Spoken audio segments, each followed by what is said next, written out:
Focus switches now to domestic cup action for some teams across England, as of course some of the big boys face some of the boys from the lower leagues. Who's going to get closer to some silverware? We'll take a little look next.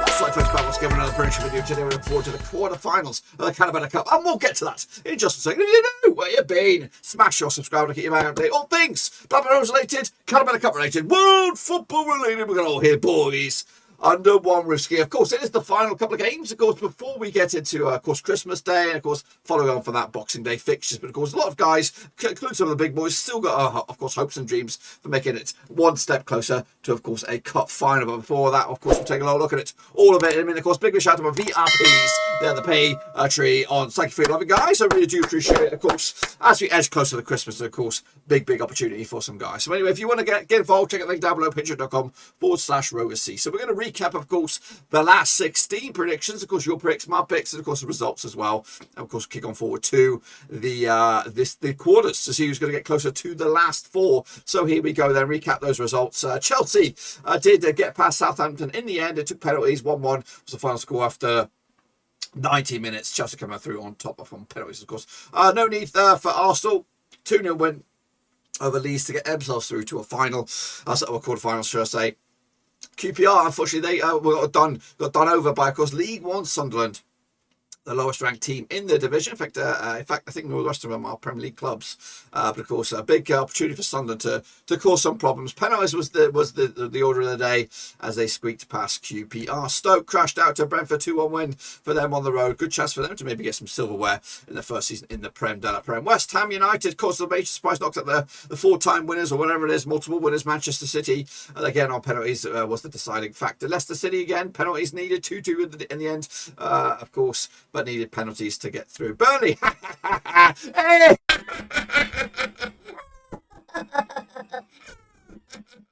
Unfortunately got done over by just one goal by Spurs, who of course never win silverware, but they did the honour of the day, knocking out them scumbags down the road. Preston off end again, got beat by makeshift Liverpool side as well. 2-0 win for them to go through to the quarterfinals. I'm not really looking at my picks because I did all right. But what about you guys? Take a little look at it.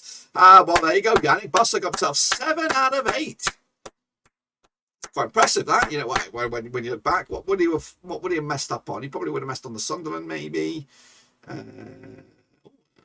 Did he go for West Ham? I don't know. I don't bloody know. But okay, let's take a look at the overall grand scheme of things. This is for the Carabao Cup. Of course, a lot of points were on offer early doors. Now we're just down to the scrapperoonies. Now we've got 4 games here, plus the 2 semi-finals. That's another 8 total. 8. There's only 9 points on the offering. So anyone below Tom Stainer, you've got no hope unless we come up with some sort of snookers or something like that. So Tom Stainer's on the cling of it.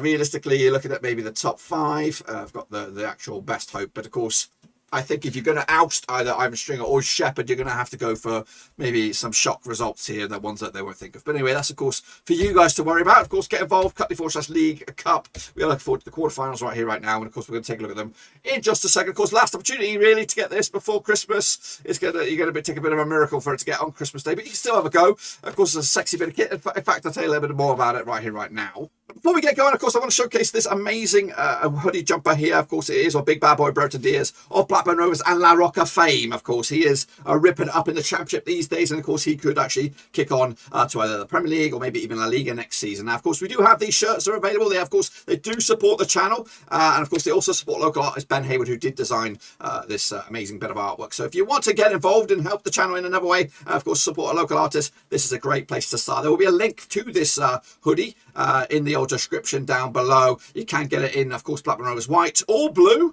and also in, of course, Viva La Roca red here. I have actually sold a couple of these bad boys, so a big shout out to the guys that did purchase this. And again, if you think this is a bit too much for yourself or for your other half or for a member of your family, you could also explore a big bad boy Brereton Diaz mug. It is out there as well for a little bit less money there, but of course it also supports the channel in another way. So please make sure you check it all out. It does wonders for the channel, and of course it gets the Diaz face out there. He also gets my little face out there. But anyway, let's kick it on with, of course, the next round of picture predictions. But anyway, let's take a look at, of course, those quarterfinals here. They come, of course, in all their beauty. Of course, the first game will take place on Tuesday, 21st of December. It'll be Arsenal up against Sunderland. Of course, now these two sides have played each other 36 times in 1996. 21 wins for Arsenal, just 5 wins for Sunderland, and we've got 10 draws. Arsenal coming to this, winning 3 and losing 3 at the last 6, 50% form. Against the Sunderland side, just 1 loss at the last 6 games, 67% form for them right now. Of course, last time around over in the Emirates, so it was a 2-0 win for Arsenal back in May 2017. That was, of course, in the Premier League. Of course, Sunderland haven't beaten Arsenal. We're going back to 2012, 5th round of the FA Cup. Sunderland beat each other in the league, though, even though they're not in the same bloody league. It was a 1-0 win for Sunderland back in 2009. Of course, Arsenal have scored 25 goals. Sorry, Arsenal scored 64 goals compared to Sunderland's 25 in, of course, those 36 matches. And the biggest win over Sunderland was a 4-0 win. Sunderland's biggest win over Arsenal was a 2-0 win.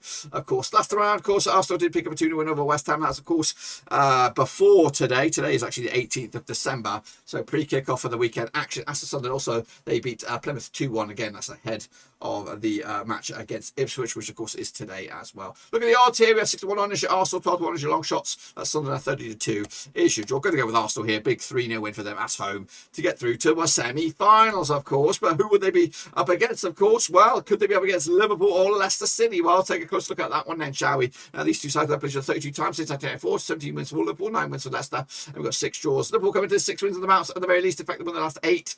Goodness gracious me, 100% form up against the Leicester side, who've just won once in 4, 58% form for them right now. Of course, their biggest win, though, Leicester over Liverpool, was a 3-1 win. The biggest win, otherwise, a 4-0 win. Liverpool have scored 50 goals compared to the 35 by Leicester in, of course, those 32 matches, picking up a 1.56 goal a game ratio compared to Leicester's 1.09. Last time played, of course, over at Anfield was a 3-0 win for Liverpool. Of course, however, last time played, of course, was at the King Power as a win for Leicester back in February 2021. Of course, Leicester did beat Newcastle 4-0 again pre-kick-off to anything else. In fact, I don't think they're in action this weekend, so their next match will be up against Liverpool. Meanwhile, Liverpool will be taking on Spurs, of course, in the Prem. That's, of course, on the 19th. But, of course, previously they did take on Newcastle and they won 3-1. Let's take a look at, of course, the odds here. The odds are 50-8 on is your Liverpool. They are the favourite. 16-5 is your draw, and 90-4 is your away win. That's, of course, Leicester. I think this time last season they were around about this stage. Of course, they played a young team because they had other fish to fry in the World Club Cup or whatever it is. But, of course, I do anticipate Liverpool to win this one. 2-0 win again to go through. And, of course, join Arsenal in the hat for the semi-finals. Who will join them? Will it be Chelsea? Will it be Brentford? Of course, locking horns over in Brentford. Is there a shock on the cards here? Played each other 4 times in 2013. Another Brentford, 3 for Chelsea and 1 draw. Of course, Brentford coming to this 50% form, just 1 win. So 1 defeat in the past 5. Up against the Chelsea side, just 1 win in 4 for them. 58% form for them at the moment. Of course, last time around, they played each other was in Brentford. It was a 1-0 win for Chelsea. It was back in October 2021, of course. 3 clean sheets against Brentford for Chelsea. Of course, the biggest win was a 4-0 win. That was in Stamford Bridge back in January 2017. They've scored 11 goals compared to Brentford's 2. Of course, for those 4 matches, picking up a 2.75 goals a game ratio. Of course, Brentford did come into this on the back of a 2-1 win over Watford. They'll be playing no one this weekend. Chelsea coming into this on the back of a 1-1 draw against Everton. They will be taking on Wolves, though, according to my schedule this weekend, unless it gets called off lastminute.com. 92 is your Brentford, 64 on is your Chelsea, 13-5 is your draw. Will there be a shock of the cards here as these two lock horns? I don't think so. 2-1 win. Chelsea will squeak by it. Of course, just good enough to get in the hang. Then, of course, we have finally we have the all-London affair, Spurs up against West Ham. Will Tottenham get themselves a little bit closer to potential silver with Conte in charge? David Moyes' West Ham. Looking horns over at the Fats New Stadium. 56 times they've played since 1993. 27 wins for Spurs, 19 wins for West Ham, and 10 draws. Spurs coming to this just 1 defeat, about 6 games, 75% form. Up against the West Ham side, just 1 win in 6 for them, 33% form, of course. Their biggest win, Spurs over West Ham, 4-0 win. The biggest win there was a 3-0 win. They've scored 81 goals compared to West Ham, 67 in the course of those 56 matches, picking up a 1.45 goals against ratio compared to West Ham's 1.20. Last time I picture the other Fancy Pass Stadium was a 3-3 draw. The away side hasn't won this game since since Spurs beat West Ham in 2019. Spurs coming into this on the back of a 3-0 win over Norwich way back at the 5th of December. Meanwhile, West Ham are coming to this haven't scored in the last 3 games in all competitions, of course, losing at Arsenal, drawing with Burnley, and losing to Dynamo Zagreb. Coming into this, of course, both of these two, well, actually, West Ham will not be playing this weekend. Of course, Spurs will be taking on Liverpool. Of course, 11-8 is your Spurs, 2-1 is your West Ham, 11-5 is your. Quite tight in the bookies odds on this one, quite tight for me as well. Going to go with the 2-0 window for Spurs. And of course, they will go enjoy Chelsea, Liverpool, and Arsenal in a Power 4 semi-finals, which of course will be some cracking encounters. Of course, look forward to those double-legged semi-finals. And of course, make sure you get your picks in for those as well using the website. Cutley/League Cup. Get in amongst it. It's not the 3rd round. It's the bloody semi-finals, quarter-finals. Let's use my pen here. It is quarter-finals. That's right. Quarter-finals. Get in amongst it, guys. Get your picks in, of course, and we'll see you, of course, when we come back around for the semi-finals. But that's it, my friends. Be sure to give the video so smash your thumbs up, smash your subscribe, check the links down below on Twitter, Twitch, Facebook, and of course, Patreon as well. But until then, dudes, that's of course what I've got for you. Again, have a good Christmas, have a good Boxing Day. Hopefully, your team doesn't win, hopefully your team does win, unless you're Hull City or Barnsley or whoever we're taking on next. But until then, dudes, we're done. Out for the count.